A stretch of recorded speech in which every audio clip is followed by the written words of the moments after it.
Hello everyone, నేను మీ సత్య. అందరూ ఎలా ఉన్నారండి? నేనైతే చాలా అంటే చాలా హ్యాపీగా ఉన్నాను. ఎందుకో తెలుసా? మేమంతా కలిసి తిరుమల శ్రీవారి సేవ చేసుకోవడానికి వచ్చాం.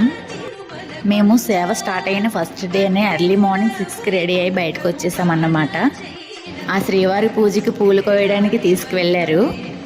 స్టార్టింగ్ రోజే ఆ దేవుడికి పూజకి సంబంధించిన పువ్వుల్ని కోయడానికి వెళ్ళడం చాలా హ్యాపీగా అనిపించింది. అక్కడ ఒక 3 అవర్స్ అలా ఉండి పూలన్నీ కోసాము. యాక్చువల్లీ మాకు ఆ రోజు సీనియర్ సిటిజన్ డ్యూటీ పడిందన్నమాట. కాకపోతే టైమింగ్ 11 నుంచి రమ్మని చెప్పారు. ఈలోపు మేము 6కే రెడీ అయిపోయి పూలు కోయడానికి వెళ్ళాము. నెక్స్ట్ అక్కడ కంప్లీట్ చేసేసుకొని మాకు ఇచ్చిన డ్యూటీకి అయితే వెళ్ళిపోయాం. నాకైతే ఈ బ్రహ్మోత్సవాల టైంలో ఆ శ్రీవారికి సేవ చేసుకునే భాగ్యం కలిగినందుకు చాలా అంటే చాలా ఆనందంగా ఉందండి. మేమందరం ఒక గ్రూప్ అన్నమాట. అందరం కలిసి మా విలేజ్ నుంచి వచ్చాము. మాకు ఫస్ట్ డే ఆ శ్రీవారి సేవ ఇలా జరిగిందన్నమాట.